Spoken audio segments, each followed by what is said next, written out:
Welcome to Epidemiology.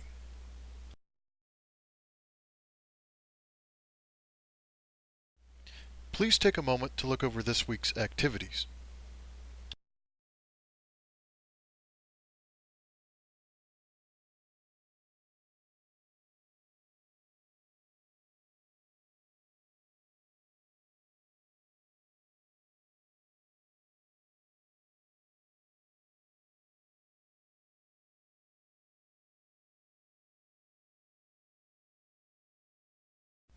Before we begin with the ethics lecture, I would like to take a moment to go over confidence intervals. Many epidemiologic studies, instead of p-values, report confidence intervals along with the relative risk or odds ratio. The relative risk or odds ratio is a point estimate that is subject to random error. The confidence interval indicates the degree of precision around the relative risk or odds ratio.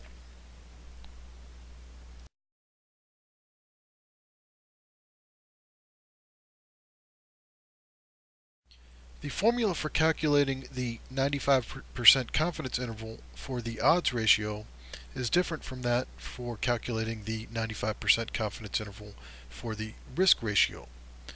If you have all the information needed to calculate the odds ratio, such as from a case control study, then you also have the information needed to calculate the 95% confidence interval. The formulas are shown on this slide. For the 95% confidence interval, you simply need the odds ratio and the values in each of the four squares in the 2x2 table, A, B, C, and D.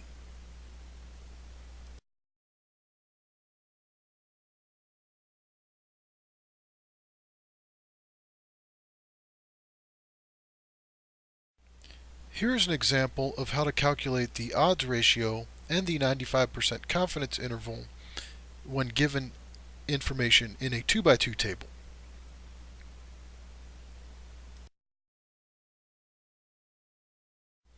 This slide shows the formula for calculating the 95% confidence interval for the risk ratio.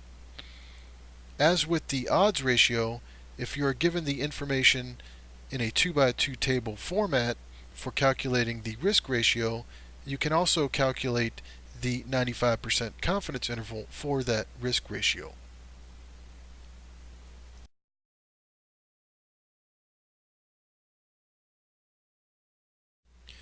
This slide provides an example of how to calculate the risk ratio and the corresponding 95% confidence interval of that risk ratio given information in a 2x2 table.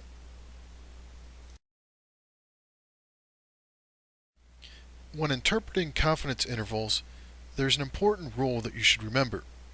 Recall that when the odds ratio or the risk ratio is equal to 1, that means that there is no difference between the groups.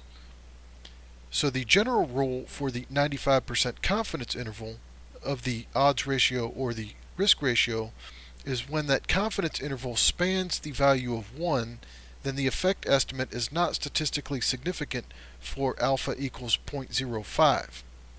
For example, a 95% confidence interval that ranges from 0.85 to 4.25 is not significant. However, a 95% confidence interval that ranges from 1.85 to 4.25 is significant.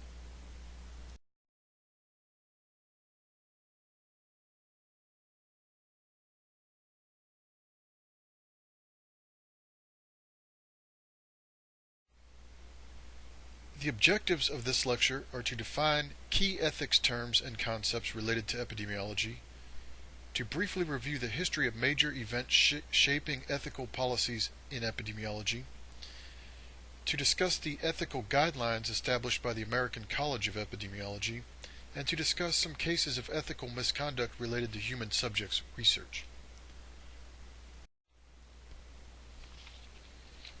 In terms of the big picture, you should consider that epidemiologists consider research, propose public health policy, and implement health-promoting actions.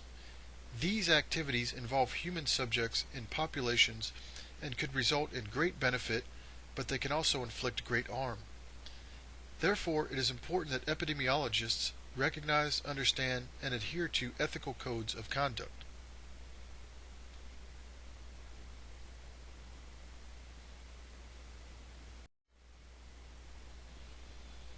What is ethics?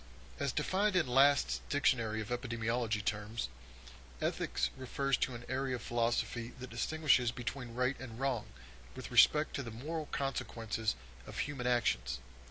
Last points out 4 ethical principles relevant to epidemiology, including informed consent, confidentiality, respect for human rights, and scientific integrity.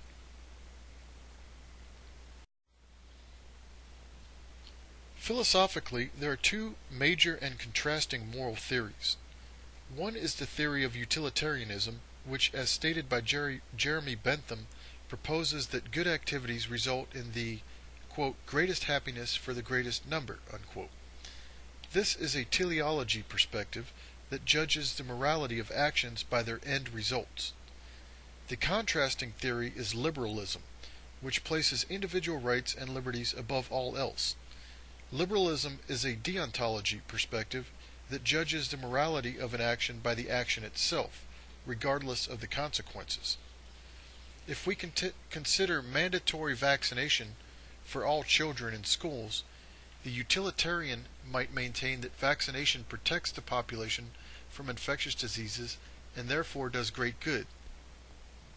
The liberalist might maintain that mandatory vaccination violates intrinsic individual rights to make one's own health decisions and therefore is immoral, regardless of whether or not the population benefits.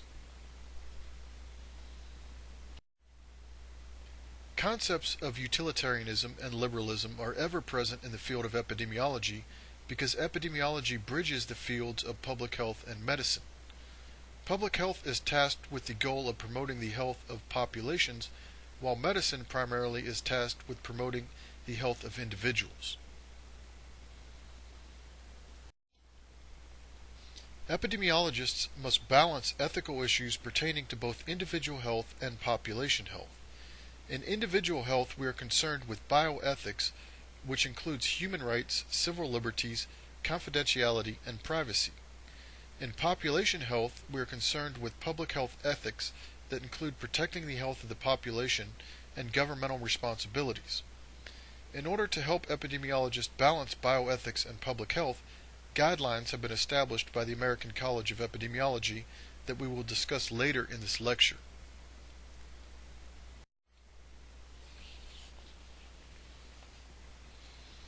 In discussing ethics in epidemiology, it is important to be aware of the field's mission and core values. The epidemiologic mission is to acquire new scientific information in order to maintain, enhance, and promote public health. In general, epidemiologists embrace the core values of free inquiry and the pursuit of scientific knowledge, and applying scientific knowledge for improving public health.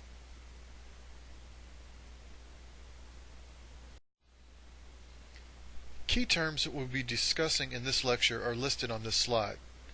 Autonomy refers to the right to make individual decisions, in our case in terms of health decisions and the participation in research studies.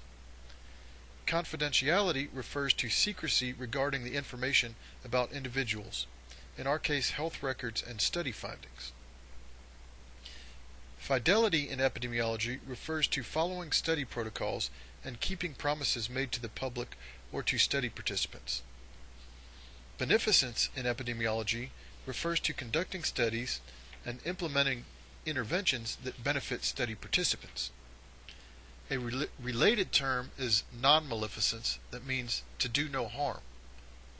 Another term is justice, which refers to the equitable use of epidemiologic resources and the inclusion of diverse groups in epidemiologic studies.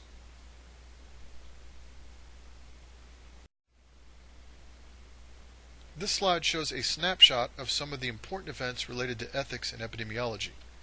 In the next several slides, we'll discuss these events in more detail, but it is important to note that ethics rules pertaining to human subjects research became a major focus in the mid-1940s, and the rules continue to evolve today as new areas of science and health continuously emerge.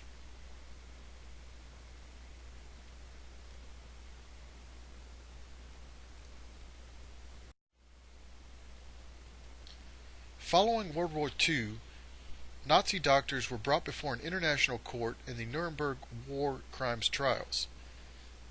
They were charged with conducting human subjects research without the consent of the participants that resulted in murder, atrocities, and other inhumane acts. Many of those charged were executed or sentenced to prison. An important outcome of these trials was that the Nuremberg Code, which set forth new conditions for permissible research, was established. The Nuremberg Code states that research subjects have the right to knowledge of the purpose of the experiment, the right to voluntary consent, and the right to end participation in a research study. The Nuremberg Code also states that scientists and their supervisors are responsible for the ethical and scientific integrity of the research.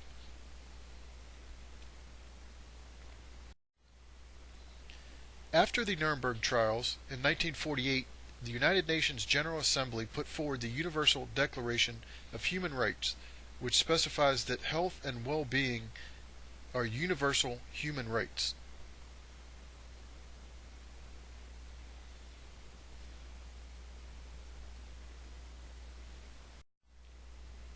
Despite the Nuremberg Code and Universal Declaration of Human Rights, many unethical research practices continued to take place in the United States.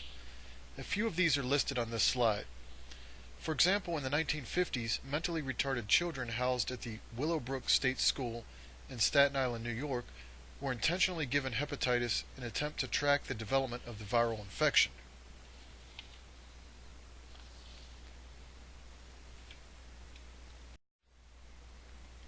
In 1964, the World Medical Assembly adopted the Declaration of Helsinki, which provides guidelines for those involved in human subjects research. The Declaration of Helsinki focuses on protection of individual rights and maintains that concern for the interest of the study subjects outweighs the interests of science and society. It can be said that the Declaration of Helsinki leans towards liberalism rather than utilitarianism.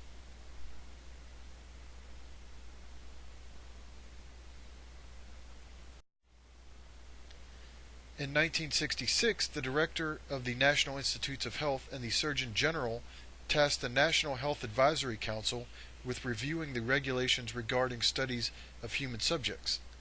The Council recommended that institutions engaging in human subjects research review each study to ensure the protection of the rights and welfare of the study participants, to assure that the study participants provided informed consent, and to evaluate the acceptability of each study in terms of its risks and benefits. These recommendations form the beginnings of the Institutional Review Board, or IRB.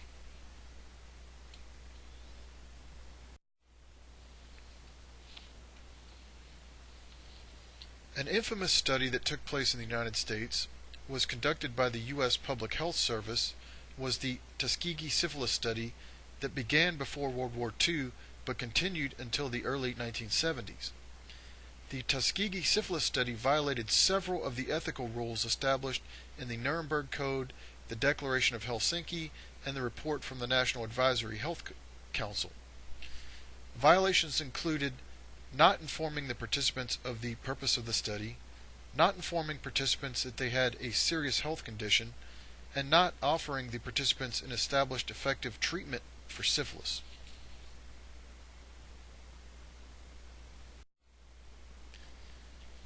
In the wake of the Tuskegee syphilis study, the National Research Act was passed in 1974. The National Research Act established the National Commission for the Protection of Human Subjects of Biomedical and Behavioral Research. It also required that institutions receiving federal support for human subjects research establish institutional review boards that review and regulate studies involving human subjects research. Thus, the National Research Act of 1974 takes a further step toward establishing accountability for those engaged in human subjects research.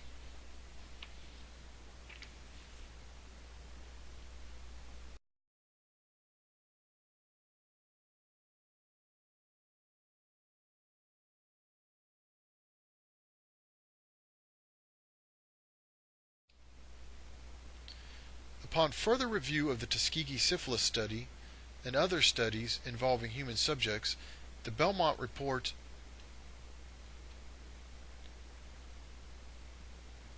was published in 1978. Three key elements in the Belmont Report are respect for persons, beneficence, and justice.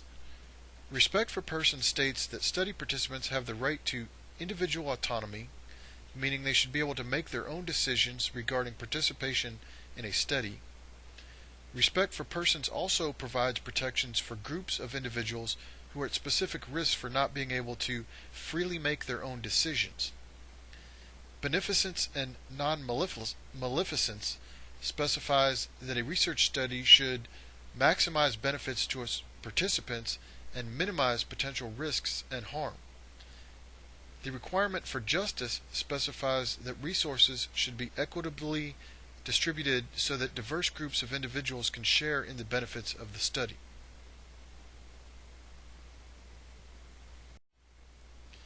This slide lists some of the groups that are at special risk due to limited autonomy and other risks. Included are pregnant women, children, various minority groups, and the mentally ill. Research studies that include groups at special risk nowadays receive increased scrutiny upon IRB evaluation.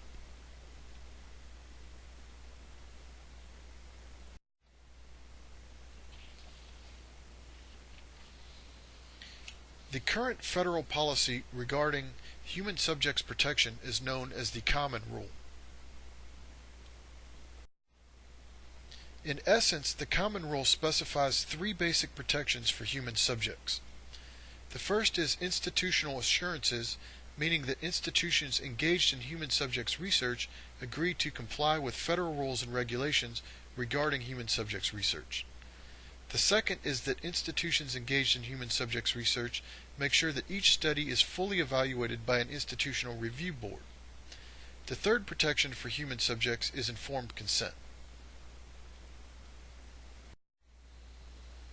Informed consent is not just signing a form agreeing to participate in research.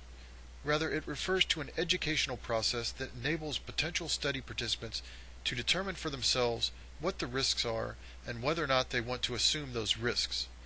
The risks must be clearly stated in terms that can be understood by the study participants.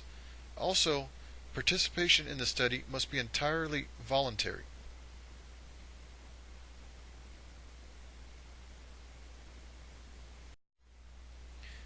Despite the Common Rule, ethical violations in human subjects research still occur. Here's one example where researchers at the University of South Florida failed to obtain consent for participation, and it cost the state of Florida $3.8 million.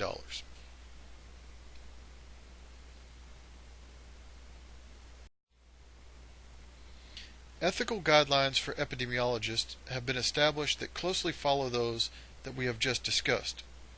In the next several slides, we'll review each of these guidelines.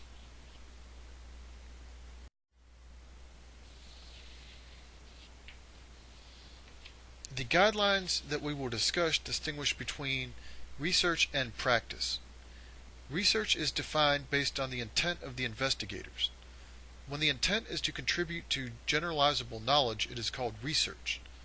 One rule of thumb is that if the intention is to publish the findings in a scholarly journal, the activity is considered research. Some epidemiologists are employed by federal, state, and local agencies to monitor disease and to protect and improve public health. Much work done in the context of a public health agency's role in preventing or controlling disease or promoting health can be deemed practice or non-research, and it is exempt from IRB oversight. For example, epidemiologists who conduct outbreak investigations as part of the duties of a state-run public health agency are not required to obtain IRB approval or informed consent.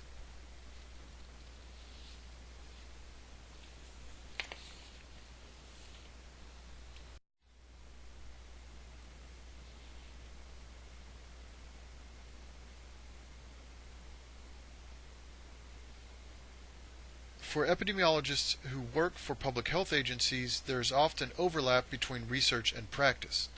A key point is that research is governed by federal human subjects regulations, such as the Common Rule, while public health practice is governed by state public health laws.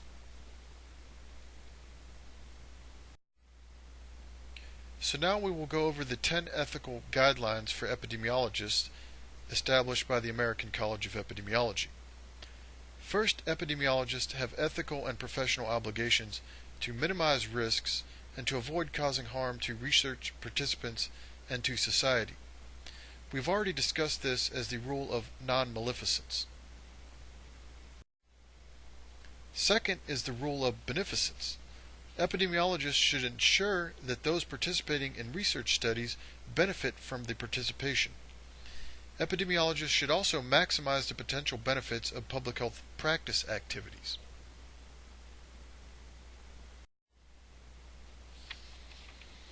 Third is the role of justice.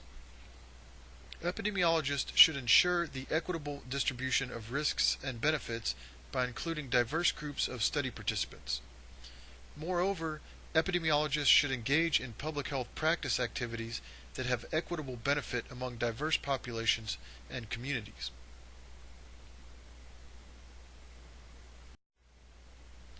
Fourth, epidemiologists should protect the privacy of individuals and keep secret or confidential any information regarding individual study participants. This guideline also applies to public health practice activities. Here is an example of how confidentiality concerns can be problematic when trying to balance individual rights with public health rights. The New York Department of Health and other departments of health have a partner notification policy in the event of a positive HIV test. Those testing positive are first given the option of notifying their partner of the positive test result. The patient may be reluctant or unable to notify his or her partner because of, for example, domestic violence fears. In that case, the physician or the Department of Health is required to notify the partner, which would obviously compromise confidentiality. The point here is that epidemiology sometimes involves challenging ethical issues.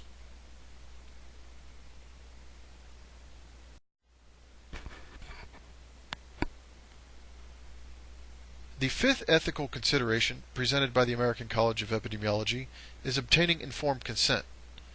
This consideration is very consistent with the requirements of the Golden Rule that we have already discussed.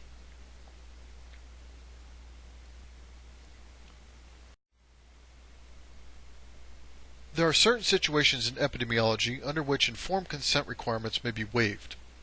For example, in studies that involve the use of multiple large databases, it may not be possible to obtain the informed consent of all participants.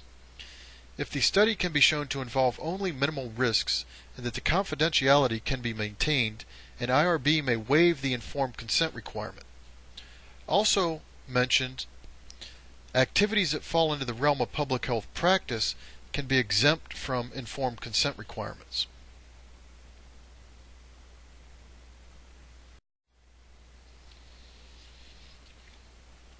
Number 6 is submitting proposed studies for ethical review. This guideline is again consistent with the policies of the Golden Rule. And, as already discussed, epidemiologic activities that fall into the realm of public health practice can be exempt from this requirement. Number 7 is maintaining public trust.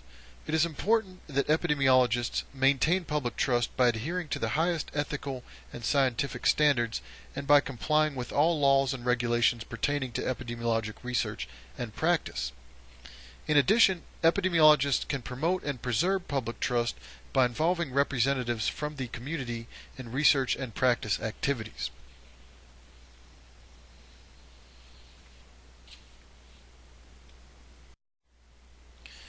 Number 8 is partiality and avoiding conflicts of interest.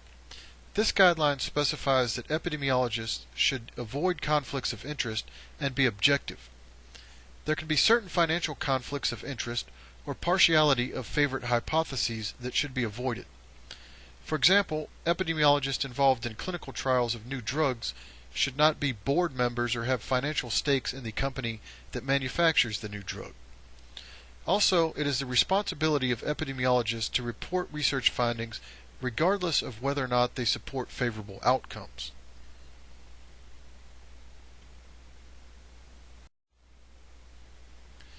Number 9 is that epidemiologists should communicate ethical requirements to colleagues, employers, sponsors, and students. It is the duty of epidemiologists to confront ethical conduct that is unacceptable.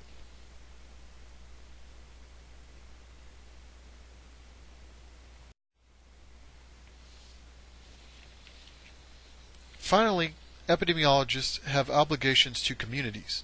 As part of these obligations, epidemiologists should engage in public health research and practice that addresses public health problems and reports the results in a timely and professional manner.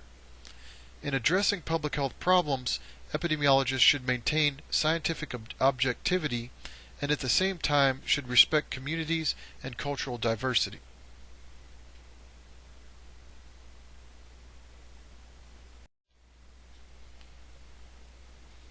Now that we have discussed the concepts of what is ethically appropriate in epidemiology, in the last part of this lecture we will go over some examples of what is inappropriate. Research misconduct refers to the fabrication, falsification, or plagiarism in proposing, performing, or reviewing research, or in reporting research results. Fabrication is making up data or results and recording or reporting them. Falsification is manipulating research so that the research is not accurately recorded or reported. Plagiarism is the inappropriate use of another person's ideas, methods, or results without giving appropriate credit. Research misconduct represents a significant departure from accepted practices. It is committed intentionally or knowingly or recklessly, and it can be proven by a preponderance of evidence. Note that research misconduct does not include honest error or honest differences of opinion.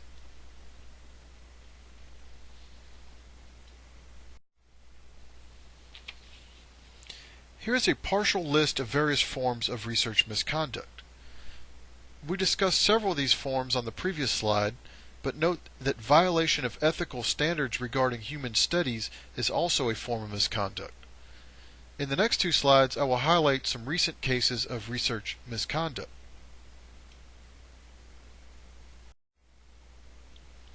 One example involves Pat Palmer, who is a former assistant research scientist at the University of Iowa. Ms. Palmer falsified interview records, fabricated claims of bachelor's, master's of public health, and PhD degrees, and falsified that she was co-author of 10 papers. As a result, the Department of Health and Human Services found that Ms. Palmer engaged in scientific misconduct and barred her from federal research funding for several years.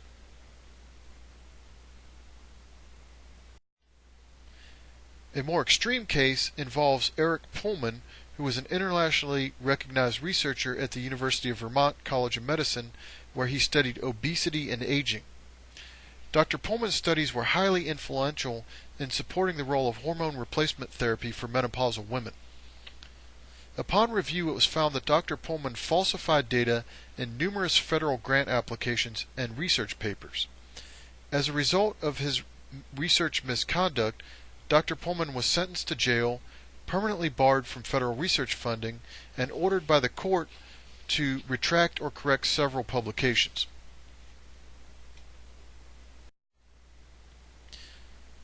In summary, in this lecture we have defined key ethics terms and concepts related to epidemiology, reviewed the history of major events shaping ethical policies in epidemiology, discussed the ethical guidelines established by the American College of Epidemiology, and highlighted some cases of ethical misconduct related to human subjects research.